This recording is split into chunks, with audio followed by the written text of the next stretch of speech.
우리 지난번 2주 동안에 이 다윗의 행동에 대해서 저희들이 자세히 살펴보았습니다. 다윗은 그 하나님께서 자기를 참 사랑하시고 너무나 친밀하게 늘 위로하시고 내 생각과 나의 삶 속에 깊숙이 들어와 있다는 것을 잘 알고 있었습니다. 여러분들도 그러시죠? 여러분들도 어디를 가든지 또 무슨 생각을 하고 있든지 다 아시고 계시죠? 그걸 느끼십니까, 여러분들도? 대단하십니다. 왠지 느껴집니다. 우리가 아무리 숨어도 주님의 그 사랑의 눈빛을 잊을 수가 없습니다. 우리가 설령 죄악 가운데서도 주님께서 기가 막히게 그 피할 길을 내시고 정말 놀랍게 그 죄악에 빠지지 않도록. 여러분들 그렇죠? 죄 실컷 지려고 갔는데 안 돼요, 그렇죠?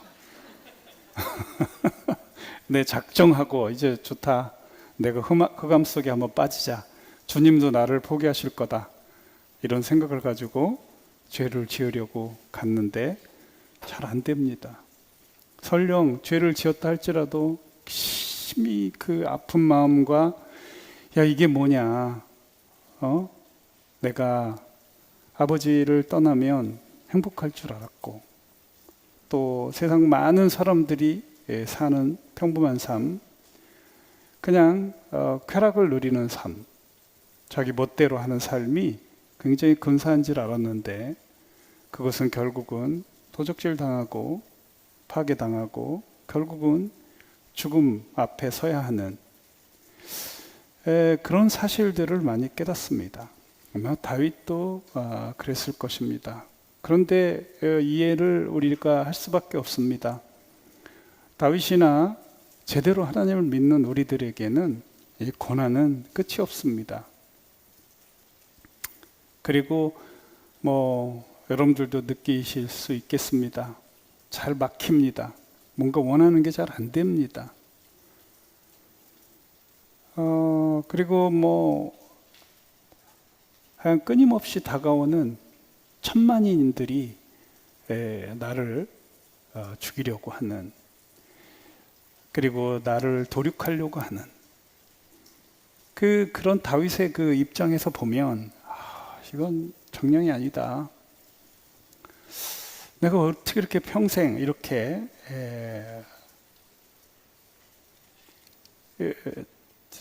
살아야 하나, 이런 생각들을 충분히 했을 겁니다.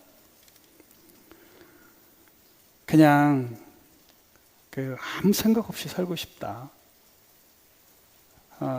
그냥 내버려 두세요, 제발. 주님이 저 사랑하는 건 아는데요, 저는 지쳤어요. 그런 마음으로 그냥 하나님의 그 약속도 부정을 해버립니다. 아니야. 주님의 약속 안 돼. 내가 주님의 약속 때문에 지금 이렇게 어려운데 그냥 편하게 살자. 약속이고 뭐고 그냥 세상 돌아가는 대로, 세상 이치대로 살자. 상식적으로 살자. 그냥. 그러면서 하나님의 약속을 저버리고 그냥 더 이상 영적인 일에 관심 끄자. 심지어 그렇게까지 다윗은 그 흑암 속에 완전히 갇혀버려 있었습니다. 심지어 이 다윗은 자기와 함께 했던 그런 공동체로부터 도망가고도 싶었습니다. 어쨌든 우리에게 당하는 이런 말도 안 되는 이 사탄의 그 거짓말, 또 말도 안 되는 그 소설 이런 걸로 인해서 아마 다윗도 참 어려움을 많이 겪었습니다. 거의 20년간을 그렇게 온갖 어려움 속에 처해 있었습니다. 그렇기 때문에 다윗은 진짜로 주님께서 내 생각 다 아시고 계시고, 내가 어디를 가든지 늘 이렇게 안아주시고 안수해 주시고, 이런 것들이 너무 부담됐습니다. 야, 이제 이렇게 살다가는 이제 큰일 나겠구나. 그러면서 왜 하나님 이런 질문을 많이 했을 겁니다. 왜 나만 이런가요? 이렇게 왜 나여야 합니까? 이런 생각을 많이 했을 겁니다.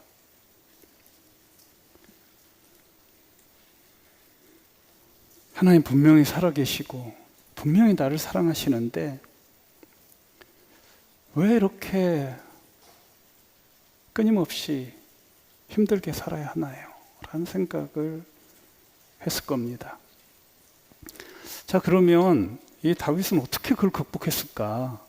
그 답이 오늘 여러분들하고 나눌 3년에 나와 있습니다. 바로 13절에서 18절까지입니다. 여러분들 정말 다윗 고민 많이 했을 거예요. 여러분들, 우리는 부정할 수 없는 게 있지 않습니까? 우리 하나님 살아계시지 않습니까? 그리고 우리는 반드시 그 예수님을 만나게 돼 있습니다. 죽어서. 그리고 그분은 여러분들 지금까지 신앙생활을 어느 정도 해오신 분들은 다 느낍니다. 하나님 살아계시고 나를 진짜 사랑하시구나. 그런데 당장 고난은 힘들어요. 그리고 자꾸 뭐가 막히는 것도 싫어요. 그리고 끊임없이 절제의 삶을 살아야 되는 것도 너무 힘들어요. 그래서 이제 다들 한 번쯤 내가 왜 이렇게 살아야 되는지를 진지하게 고민을 하게 되고, 결국은 어떤 분들은 버티지 못하고 자기에게 그 만족스러운 그런 곳으로 가기도 합니다. 다윗은 진짜 깊이 꼭 여러분들이 우리가 다윗을 따라잡기 위해서 이런 다윗처럼 주님이 정말 친절하고 아주 사랑이 많으시고 나를 소중하게 여기신다는 것, 이런 개념은, 이런 개념마저 없는 분들은 사실은 시편 139편은 이해가 불가능할 겁니다. 자, 다윗은 어떻게 자기가 깊이 그 사랑하는 주님과 아마 교제를 했을 겁니다. 묵상을 많이 했을 겁니다. 그럴 때 우리 13절에서 무엇을 발견하게 됐냐? 13, 14절에서 자기 정체성을 알게 된 겁니다. 자기는 도대체 누구인가? 어떤 사람인가를 발견을 한 겁니다. 여러분들, 이 장난이 아닙니다, 이게. 자, 그래서 13, 14절에 보면 주께서 내 장부를 지으시며 나의 모태에서 나를 조직하셨나이다. 내가 주께 감사함은 나를 지으심이 신묘막측하심이라.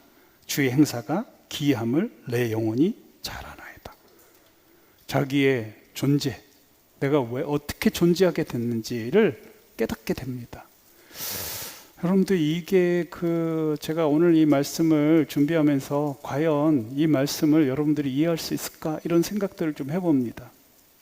왜냐하면 우리는 보통 태어남에 대해서 우리 이 산과학, 우리 산이라는 말이 태어날 때, 생산할 때, 우리 사람들이 아이가 태어날 때를 산통 뭐 이러지 않습니까? 그래서 산과학이 엄청나게 발달됐습니다. 그래서 우리는 어떻게 이 땅에서 태어나느냐, 이거를 웬만하면 잘 알고 있습니다. 어떻게 태어나느냐? 남자 여자가 만나서 정자와 난자가 수정이 되면, 그것이 10개월 되면 거기서 아이가 태어난다. 우리들도 그렇게 태어났다라고 여러분들이 그냥 단순하게 생각을 합니다. 그런데요, 여러분들, 정말 그런가요? 과연 우리 부부가 과연 아이가 생겼을 때 부부가 그 아이를 성장하게 하는 역할을 하나라도 할 수 있습니까? 한번 생각해 보십시오. 우리 전도서에서 뭐라고 얘기했냐면, 자기 정말로 깨닫기 어려운 건데 여러분들 엄마의 그 자궁 안에서 그 아이의 뼈가 생깁니다. 여러분들 신기하지 않습니까? 어떻게 뼈가 형성될 수 있을까요? 그거를 이 솔로몬은 전도서에서 정말 신기하고 놀랍다, 깨닫기 어렵다, 이거는 자기 지식으로 헤아리기가 어렵다. 지금 우리들은 너무나 자연스럽게 그냥 부부가 결혼하면 아이 생기고 그 아이는 그냥 이렇게 자연스럽게 10개월 되면 이렇게 아이로 태어나지, 이런 생각을 여러분들 하시지만 사실은 그거는 아주 단순한 생각입니다. 바로 그 하나님께서, 오늘 이 하나님께서 그 자궁 안에서 하나님께서 일일이 다 이렇게 13절에서 이 직조했다, 나를 조직하셨다, 내 장부를 지으셨다, 이런 얘기를 합니다. 하나님의 섬세한 손길로 우리를 하나하나 한 땀 한 땀 만들어 가신 분이 하나님이시다, 이겁니다. 신묘막측하다는 말은 무슨 말이냐면, 이 원어로 보면 굉장히 탁월하게 목적을 가지고 아주 섬세하게 창조하셨다, 이런 말입니다. 여러분들 더 놀라운 게 있습니다. 그걸 다시 한번 반복합니다. 16절에서 보면, 내가 은밀한 데서 지음을 받고 땅의 깊은 곳에서 기이하게 지음을 받을 때 나의 형체가 주의 앞에 숨기지 못하였나이다. 여러분들 여기서 놀라운 얘기를 하고 있습니다. 자기가 어떻게 탄생하게 됐는지를 인사이트를 어디서 가져오냐면, 여기 5절에 보면 땅의 깊은 곳에서 기이하게 지음을 받았다, 이거하고 앞에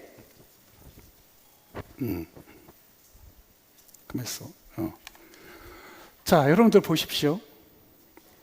이게 지금 대조를 하고 있습니다. 내가 은밀한 데서 지음을 받았다, 이것은 어머니 자궁 안에서 지금 지음을 지금 받아가고 있는 거하고 뭐를 대조하고 있냐면, 이 방식은 땅의 깊은 곳에서 기이하게 지음을 받은 거하고 지금 같은 말입니다. 자, 이게 무슨 말일까요? 이건 여러분들 제가 다시 한번 부탁드립니다. 저는 그 말씀을 제가 여러분들에게 전할 때 제가 묵상을 충분히 하고 말씀을 본 다음에 제가 주석을 확인합니다. 내가 지금 말씀을 왜냐하면 주석 쓴 사람도 사람이니까, 그리고 성령에 의해서 쓰여졌기 때문에 여러분들이 보는 성경 관점도 존중돼야 됩니다. 제가 보는 성경 관점도 존중돼야 되죠. 그래서 저는 혹시나 이것이 궤변이 될 것 같아서 항상 제가 이 말씀을 묵상하고 말씀을 전하고 난 뒤에 준비하면서 이 주석도 확인을 해봅니다. 제가 지금 드리는 말씀은 정말 신기하게도 제가 생각했던 거하고 훌륭한 그 신학자들하고 생각이 일치되는 이런 경우, 이렇게 하고 여러분들에게 말씀을 전합니다. 자, 여러분들 이 두 개, 은밀한 데서 지음받고 땅의 깊은 곳에서 기이하게 지음을 받았다. 여러분들 무슨 말인지 알겠어요? 내가 은밀한 데서 지음을 받고 땅의 깊은 곳에서 기이하게 지음을 받은 때, 여러분들 받았다. 이 두 가지가 여러분들 자기가 어머니 그 뱃속에서 지금 지음을 받은 거하고 똑같게 지음을 받은 게 뭐냐? 땅의 깊은 곳에서 기이하게 지음을 받은 거하고 지금 동일하게 보고 있는 거예요. 이게 뭘까요? 예? 이거는 여러분들 성경의 창조, 아담의 창조한 거하고 같다는 얘기 지금 하고 있는 겁니다. 여러분들 옛날에 하나님께서 처음으로 인류를 창조하신 것과 다윗 시대나 오늘날 우리가 태어나는 거하고 같다, 이런 얘기를 하고 있는 겁니다. 놀랍지 않습니까? 제가 신학교 가가지고 제가 깜짝 놀란 지식을 배우게 됐습니다. 여러분들 신학교 가면은 거기에 그 조직신학이라고 거기 있는데 인간이 어떻게 해서 오늘날 탄생하는지를 가르치는 학문이 있습니다. 여러분들 거기에서 저도 여러분들 뭐 아는 분들은 아시겠습니다만 저도 이 그 패밀리 백그라운드가 그렇게 좋은 편은 아닙니다. 우리 그 아버지가 너무 무관심하시고 또 이기적이고 또 가족에게는 너무 무심했던, 특히 저는 우리 아버지하고 연결고리가 없습니다. 한 번도 우리 아버지하고 다정하게 얘기해 본 적이 없습니다. 저는 그래서 지난번에도 말씀드렸다시피 하나님 아버지라는 것이 다가오지 않았습니다. 많이. 왜 아버지 해야 되나? 우리 어머니는 안 그랬습니다. 우리 어머니는 정말 저에게 많은 영향을 끼쳤던 그런 분입니다. 그런데요, 제가 신학교 때 뭐를 깨닫게 됐냐면 오늘날 우리가 어떻게 탄생하는지의 비밀을 알게 됐습니다. 그게 뭐냐면 바로 이겁니다. 옛날에 아담이 흙으로 흙으로 여러분들 그 아담을 먼저 만들죠, 육체를. 그때 여러분들 한 땀 한 땀 자세하게 이 아담과 하와가 완전한 몸으로 하나님께서 지으셨습니다. 탁월하게 아주 섬세하게 한 땀 한 땀, 우리 온 머리끝부터 발끝까지 하나님의 그 지혜와 섬세함이 깃들지 않은 곳이 하나도 없습니다. 그런 정도로 우리 몸은 완벽하게 창조됐습니다. 정말 머리끝부터 발끝까지 정말 그야말로 완벽체, 부족함이 전혀 없을 만큼 완벽하게 하나님이 창조했다고 그분은 얘기합니다.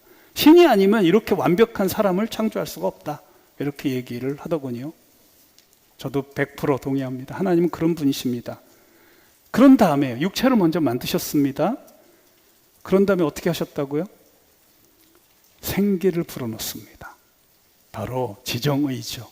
인격이라고 하는 그 우리의 영혼을 하나님께서 생기라고 하는 불어넣습니다.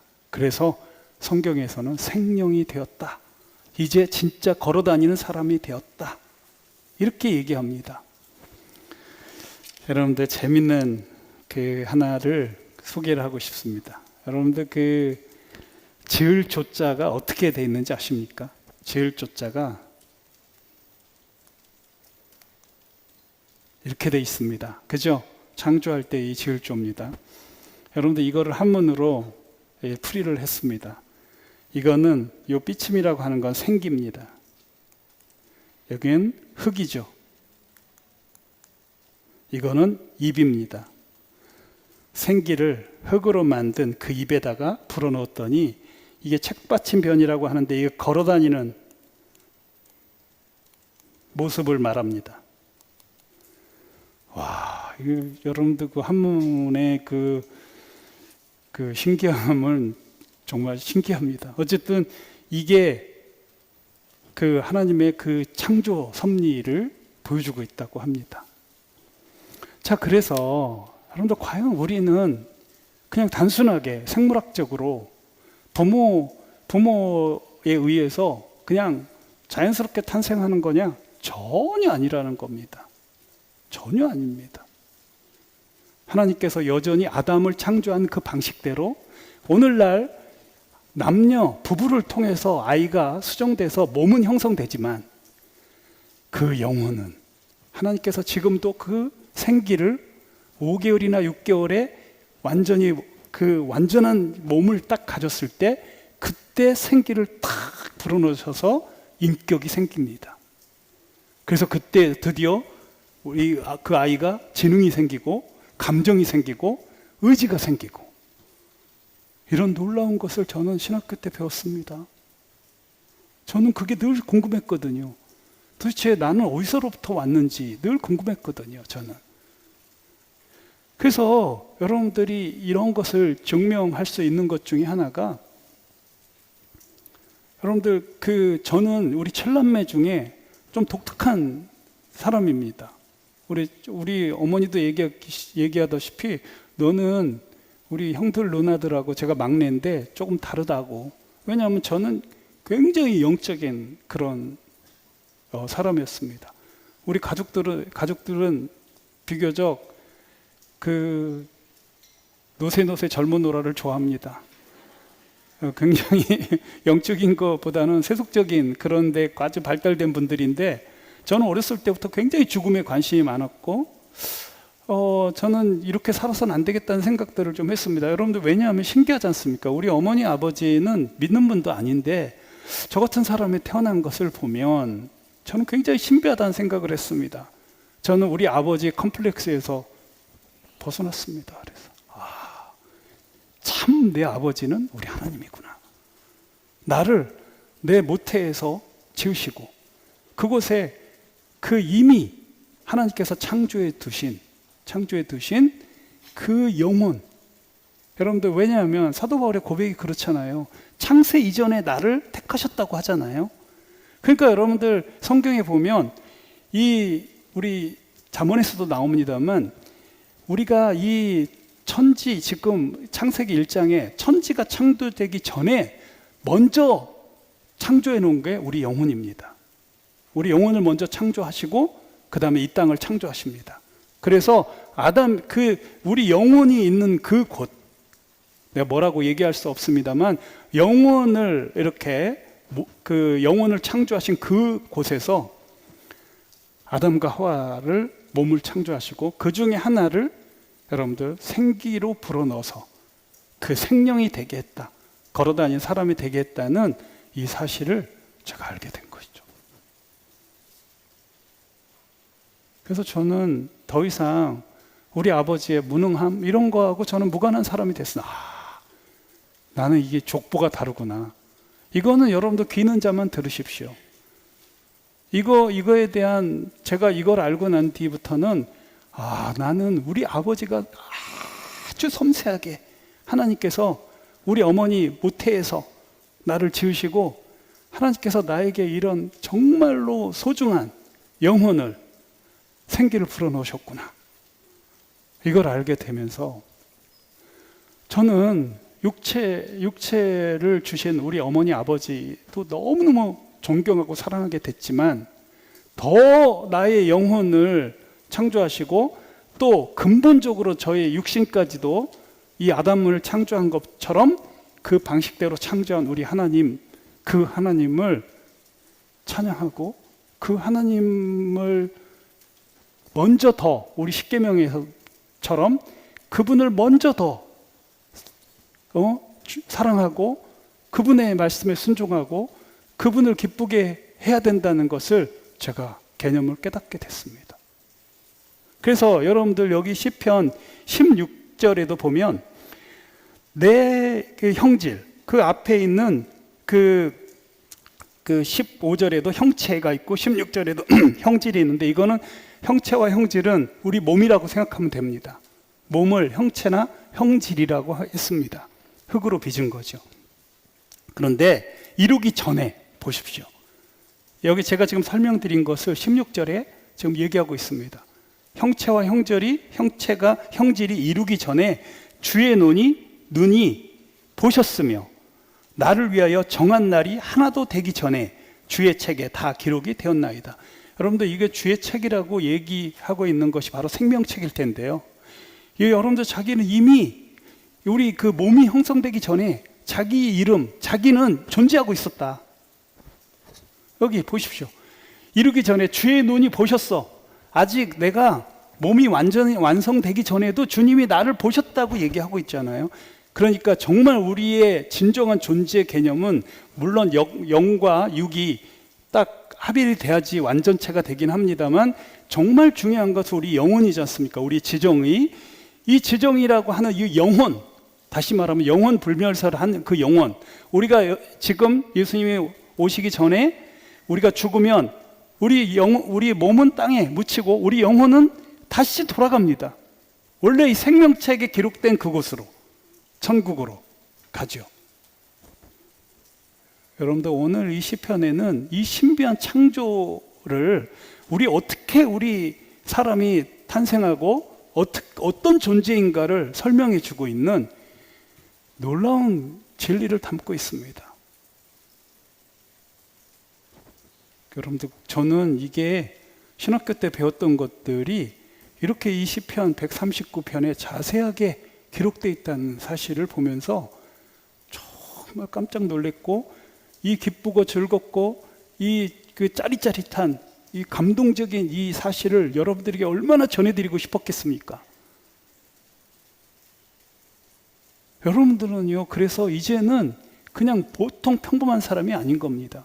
하나님이 심혈을 기울여서 탁월하게 창조를 했고, 여러분들, 우리가 그 생명책에 이미 기록되어 있는 우리 그런 존재라는 겁니다. 우리는 그만큼 우리 하나님의 관심이 가득한 참 우리 아버지.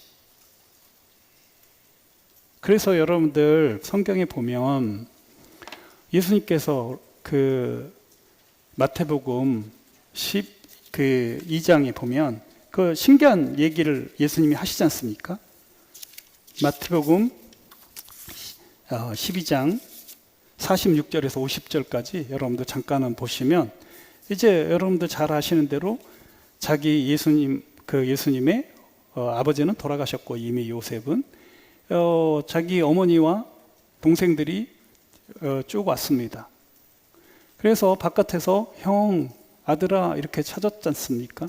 그랬더니 이제 여기 보면 제자들도 예수께 말하기를 당신의 모친과 동생들이 당신께 말하라고 밖에 섰나이다 하니, 말하던 사람에게 대답하여 가라사대 누가 내 모친이며 내 동생들이냐 하시고 손을 내밀어 제자들이여 가리켜 가라사대 나의 모친과 나의 동생들을 보라. 누구든지 하늘에 계신 내 아버지의 뜻대로 하는 자가 내 형제요 자매요 모친이다. 여러분들, 이거 이해가 되십니까? 예수님께서 왜 이렇게 말씀하실 수밖에 없었는지, 진정한 가족이 누군지, 영원한 가족이 누군지. 제가 여러분들 오해하지 마시기 바랍니다. 그렇다고 해서 여러분들 우리 육신의 가족들을 소홀히 하거나 홀대하거나 또 소중히 여기지 말라는 말은 전혀 아닙니다. 여러분들, 다윗도 이새의 가문에서 태어난 거에 대해서 자부심을 많이 가지고 있었습니다. 하지만 여러분들, 우리가 이런 여러 가지 그런 환난과 막힘과 고난의 연속이, 이걸 극복하기 위해서는, 진정한 영적 전사로 태어나기 위해서는 지금 이 다윗이 가지고 있었던 이 개념, 영원한 가족과 영원한 진정한 패밀리가 무엇이라는 것을 깨닫지 못하면 여러분들 절대로 이 세상과 싸워서 이길 수 없습니다.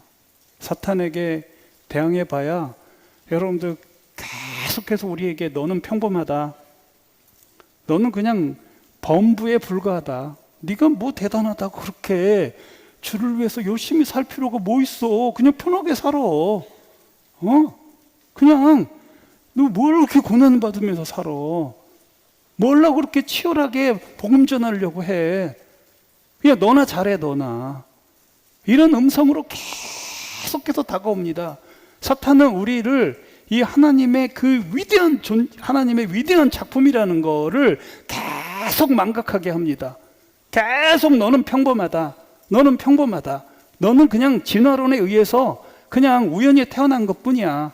아니 그냥 뭐 수정해서 태어나는 건데 뭘 그렇게 네가 대단하다고 그렇게 고난을 참아가면서 그렇게 개고생해야 되냐. 이렇게 계속 주변에서, 내 마음에서 수없이 들려옵니다. 수없이. 그리고 안 되는 것도 막 생깁니다.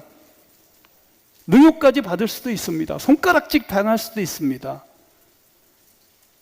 그런 예수님이나 다윗이나 바울처럼 살아가는 데는 이러한 영적인 신비감이 없으면, 이렇게 하나님께서 나를 섬세하게 창조하셨을 뿐만 아니라 특별하게 생명책에 기록되어 있는 나를 이 땅에 태어나게 하셨다는 그런 자부심과 그런 확신이 없으면 절대로 이 제자의 삶을 살 수 없습니다.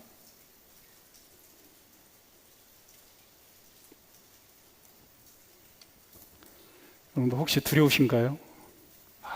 여러분들, 이 자부심이 이 하늘을 찔러야만이 여러분들 우리가 제자의 삶을 끝까지 완주할 수 있습니다. 이 진리를 모르면요, 이런 그 신비한 하나님의 창조 섭리를 모르게 되면 못 견뎌요. 제가 여러분들 이렇게 꿋꿋하게 견딜 수 있는 비밀은 우리 아버지가 나를 사랑하셔서 그렇게 창조하셨구나. 그러니 그 아버지가 나를 가만히 두겠어요, 여러분들? 그 아버지가 다윗을 가만 두겠냐고요. 그렇게 소중하게 창조했기 때문에 끝까지 사랑하시고 끝까지 함께 하시고 어디든지 함께 하시는 거예요. 왜? 너는 내 아들이기 때문에. 그 보통 관계가 아닌 거예요. 하나님하고 다윗은 그냥 내버려 둘 수가 없어. 내 소중한 자식이고 내 아들인데 너는 내 아들이다. 내가 오늘날 너를 낳았도다. 그러니까 너는 내게 구하라. 내가 열방을 유업으로 주겠다. 시편 2편에 나와 있는 그 내용이 바로 이거하고 연관이 되는 겁니다. 그래서 우리는 열방을 구하면서 살 수밖에 없는 그런 위대한 우주 창조자 하나님의 아들이라 이 말이에요. 자녀라는 거죠. 그러니까 대충 살 수가 없는 거예요. 적들이 많아요. 그래서 우리 하나님을 대항하는 모든 세력들은 다 우리의 적인 거예요. 다. 어떤 사람이 그래서 평범한 사람이 보기에는 우리는 굉장히 기구한 운명 같지만 굉장히 영광스러운 생애를 사는 겁니다. 우리 하나님과 같은 마음으로 우리 아버지의 그 유업을, 우리 아버지 그 가문의 영광을 위해서 살아가는 겁니다.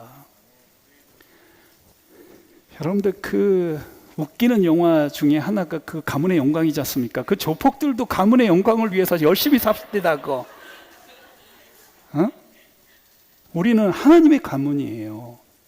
우주를 창조하신 그 하나님의 아버지의 가문, 그 하나님이 섬세하게 손으로 하나하나 내 장기를 하나하나 다 만들었다고.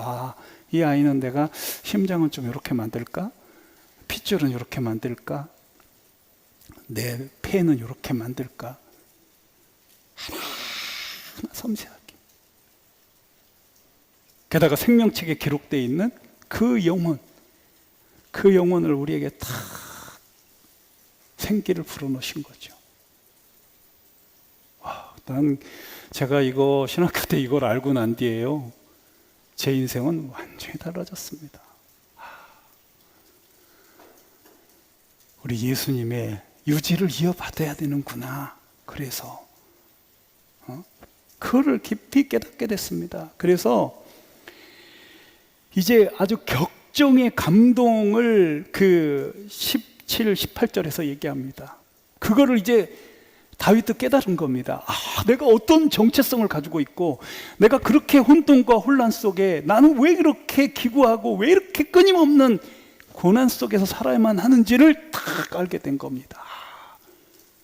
우리 아버지를 대적했던 그 사탄의 무리들이 나를 괴롭히겠구나.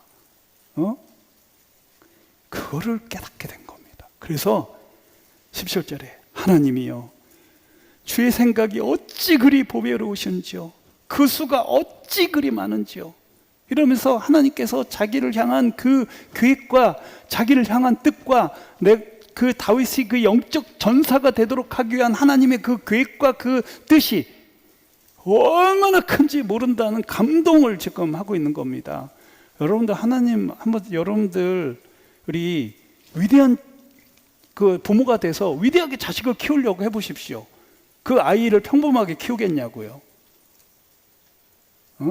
많은 시련과 어려움을 당하게 해.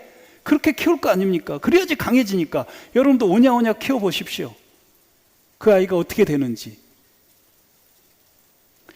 여러분들 그 당나라 군사 아십니까? 그 형편없는 사람들, 형편없는 단체를 당나라 군사 같다고 합니다. 여러분들 당나라가 왜? 여러분들 원래 당나라는요 어마어마한 강력한 나라였습니다. 수를 통일한 그런 나라였는데요, 나중에 여러분들 당나라가 마지막에 어떤 일이 벌어졌는지 압니까? 당나라에 여러분들 여왕이 등장을 하죠. 말년에 제일 먼저 한 게 뭔지 압니까? 군인들을 훈련시키지 말자는 거였습니다. 예? 그냥 군인들 그렇게 아무렇게 살으라고. 그랬더니 얘네들이 전쟁 그래도 싫어 뭐 대충 그렇게 된 게 당나라 군사라는 얘기입니다. 여러분들, 우리 하나님이, 그 위대한 하나님께서 우리를 위대한 전사, 하나님의 아들답게 하기 위해서 얼마나 노심초사 하겠습니까? 그래서 적절한 때 적절한 고난과 적들이 나타나는 겁니다. 적절한 위기들, 시험 감당할 시험밖에는 당한 것이 없다. 늘 주님께서 우리에게 시험을 주십니다. 그래서 그걸 하나씩 감당해 나가면서 우리는 성장하게 되죠. 하나님의 그 신묘막측한, 상상할 수 없는 그런 그 깊이 있는 뜻과 그분의 그 계획들,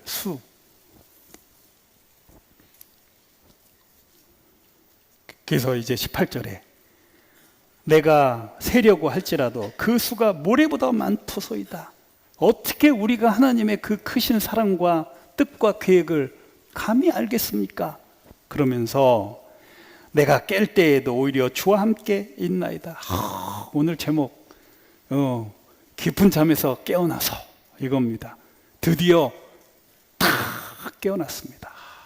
내가 지금까지 혼돈과 혼란과 자기 정체성을 잘 몰라서 평범하게 살고 싶고 피하고 싶고 타협하시고 싶고 도망가고 싶고 그런 삶에서 푸르륵 깨어났습니다. 나는 원래 이렇게 살아야 되는구나. 나는 예수님처럼 살아야 되는구나. 그러면서 잠에서 깨어났답니다. 깨어나서 어디가 있어요? 이제 적들을 향해서 딱 서 있는 우리 주님 옆에 딱 서 있으면서 적들을 이렇게 지그시 쳐다보고 있는 거죠. 담담하게. 너희들이 이제 다 끝났어. 내가 드디어 전사가 됐거든. 너희들이 앞으로 봐. 내가 끔찍을 하나. 이게 17절입니다. 오히려 주와 함께 있나이다. 이제 도망가지 않고 내 아버지와 함께 싸우겠습니다. 이런 거죠. To be continued. 이제 드디어 다음 주에는 어떻게 지금 전사로서 행동하는지를 보여줍니다. 자, 기도하겠습니다.